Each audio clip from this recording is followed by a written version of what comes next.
हाय दोस्तों, आप लोगों का हमारे YouTube चैनल इंग्लिश एक्सप्रेस पर बहुत बहुत स्वागत है। दोस्तों, आप लोग अगर पहली बार देख रहे हो तो आप सब्सक्राइब कर लीजिए और अपने दोस्तों को शेयर कर दीजिए। बहुत लोगों का ये कमेंट था कि सर आप डाइट एंड डाइट कब लेके आ रहे हैं, तो आपका फ्यूचर परफेक्ट कंटिन्यूअस टेंस होने जा रहा है। इसके बाद कुछ और भी इम्परेटिव सेंटेंस थोड़ा सा देखना है, उसके बाद हम लोग डायरेक्ट इनडायरेक्ट को ही पढ़ेंगे। कृपया दोस्तों आप लोग वीडियो को लाइक करिए, शेयर कीजिए और अधिक से अधिक लोगों को जोड़ने की कोशिश कीजिए। ये मेरी आप लोगों से अपील है।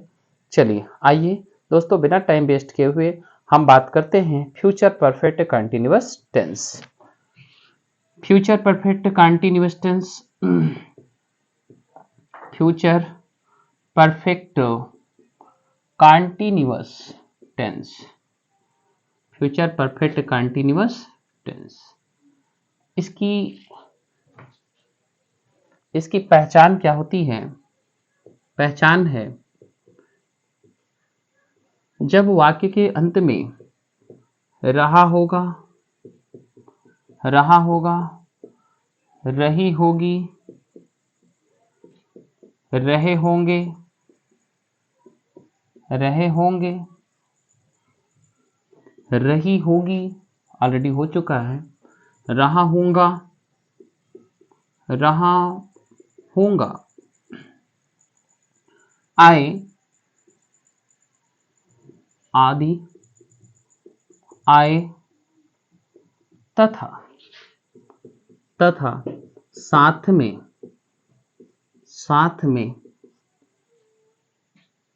तथा साथ में, समय भी, समय भी दिया रहता है, दिया रहता है, तथा साथ में समय भी दिया रहता है।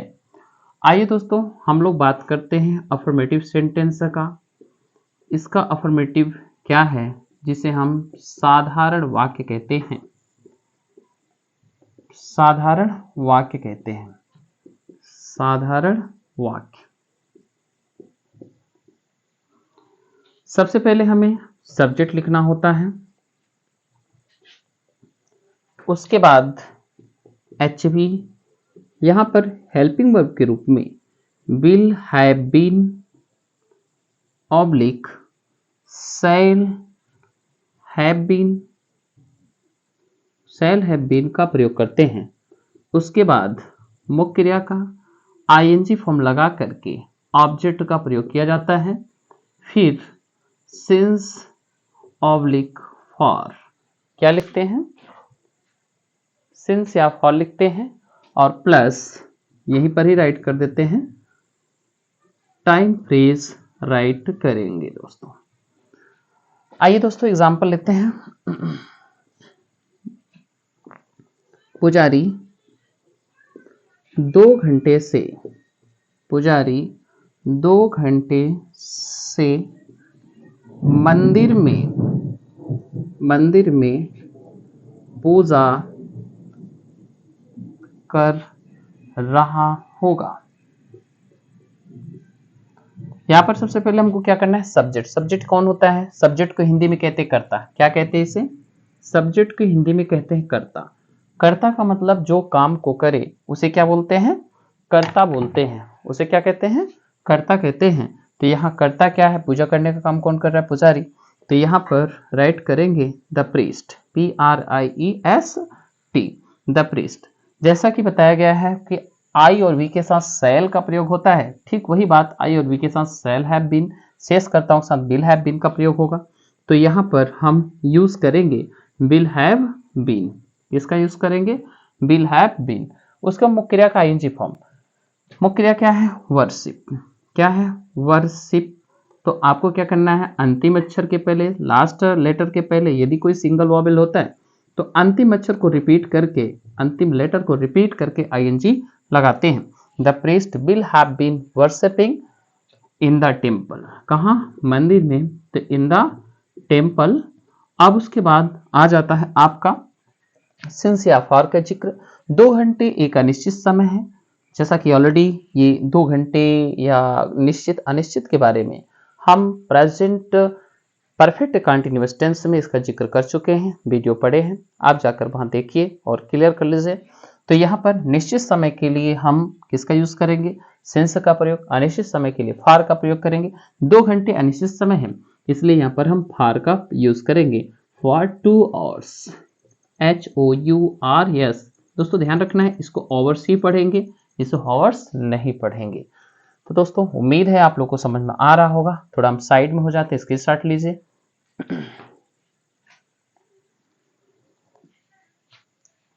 आइए दोस्तों हम लोग नेगेटिव सेंटेंस को देखते हैं। क्या होता है नेगेटिव सेंटेंस?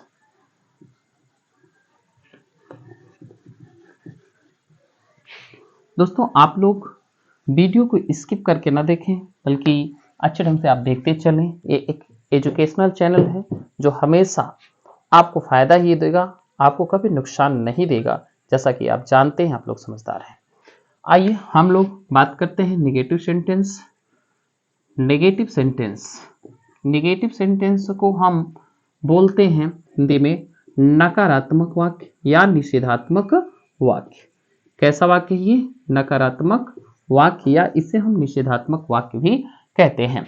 तो थोड़ा सा यहाँ ध्यान देना है आप लोगों को, जो कंफ्यूजन आ जाता है आपको, will have been, will have been और साथ में शैल हैव बीन में, शैल हैव बीन में जब निगेटिव की स्थिति बनती है तो ध्यान रखना है कि आपका फ्यूचर का जो मूल हेल्पिंग वर्ब है वो विल या शैल है। अगर नॉट यूज करना है तो जस्ट के बाद यूज होगा, यहाँ पर यूज होगा। या अगर इंट्रोगेटिव में मैटर बनेगा तो विल या शैल का प्रयोग सबसे पहले होगा, सब्जेक्ट के बाद हैव बीन का यूज होगा। तो इस बात को दोस्तों ध्यान रखिएगा। कुछ स्टूडेंट गलती कर जाते हैं, इसको एक साथ में ले लेते हैं तो गलत है। ठीक है, आपको क्या लेना है ये ध्यान रखिए, विल या शैल मूल इसकी सहायक क्रिया है। आइए दोस्तों फॉर्मूला की बात कर लेते हैं। सबसे पहले हमें सब्जेक्ट लिखना है, फिर उसके बाद एचबी के रूप में यहाँ पर विल ऑब्लिक शैल यूज करेंगे।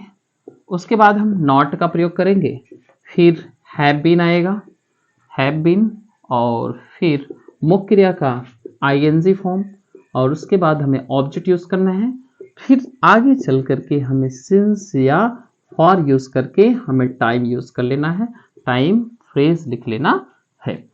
एग्जाम्पल के तौर पे ये नॉट है, एग्जाम्पल के तौर पे एग्जाम्पल है, उदाहरण जिसे आप कहते हैं। आइए वह 4 बजे से, सॉरी ऐसा नहीं लेते हैं, कोई एग्जाम्पल, आज वर्षा भी हो रही है तो आइए हम वर्षा से कोई एग्जाम्पल लेते हैं।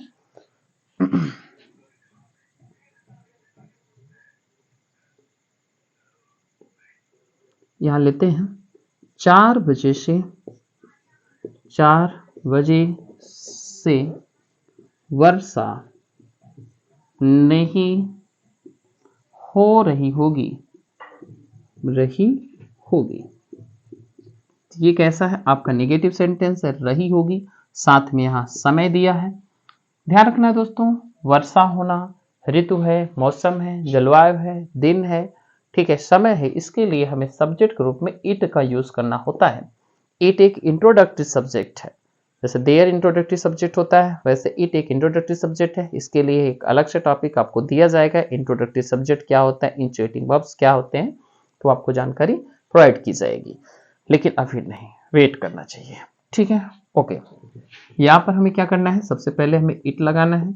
अब आपको क्या करना है, इट विल, उसके बाद क्या लिखेंगे, नॉट, इट विल नॉट, उसके बाद have been, it will not have been.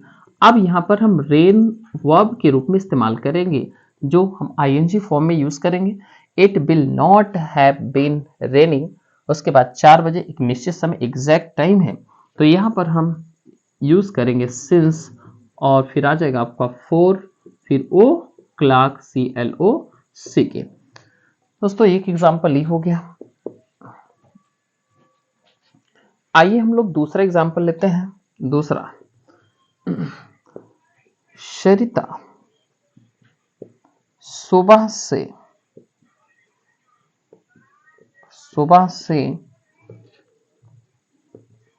शहर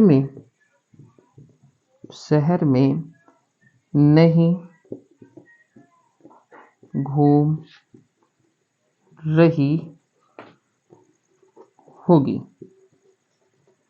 नहीं घूम रही होगी। आपको क्या करना है, सबसे पहले आइडेंटिफिकेशन, पहचान, और साथ में यहाँ समय भी देख रहे हैं सुबह से, तो यहाँ पर हम क्या लिखेंगे, सबसे पहले लिखेंगे सरिता, उसके बाद हमें यूज करना है विल, यहाँ पर हो जाएगा विल, फिर नॉट इस्तेमाल करेंगे, उसके बाद हैव बीन यूज करेंगे, क्या यूज करेंगे, नॉट हैव बीन, उसके बाद आईएनजी फॉर्म घूमना, घूमना इंग्लिश रोम होता है, तो यहाँ पर हम यूज कर लेंगे roaming. Sarita will not have been roaming, फिर कहाँ, शहर में, in the city, in the city, फिर कब से, सुबह से, तो सुबह एक निश्चित समय के दायरे में आता है, इसलिए हम क्या लिखेंगे, सिंस, और फिर क्या हो जाएगा, मॉर्निंग, सिंस मॉर्निंग। दोस्तों उम्मीद है कि आप लोग को समझ में आ रहा होगा, और आप सभी लोग जो सोशल प्लेटफॉर्म हैं, आप उस पर वीडियो को शेयर करिए, और ज़्यादा से ज़्यादा आप शेयर करने का प्रयास करिए, ताकि हमारा मनोबल बढ़े और एक कंप्लीट ग्रामर का पोर्शन आपको इस प्लेटफॉर्म पर मिलता रहेगा। दोस्तों नरेशन लगेगा, डायरेक्ट इनडायरेक्ट लगेगा, सेंटेंस लगेगा, ट्रांसफॉर्मेशन लगेगा, सिंथेसिस लगेगा, ठीक है, सभी प्रकार के जितने भी टॉपिक होते हैं वो लगेंगे, चाहे वह किसी कम्पिटेटिव एग्जाम के लिए हो, ठीक है, चाहे वह एकेडमिक के लिए हो। तो दोस्तों आप इसके साथ ले लीजिए। चलिए यहाँ थोड़ा सा हम इसको बना देते हैं।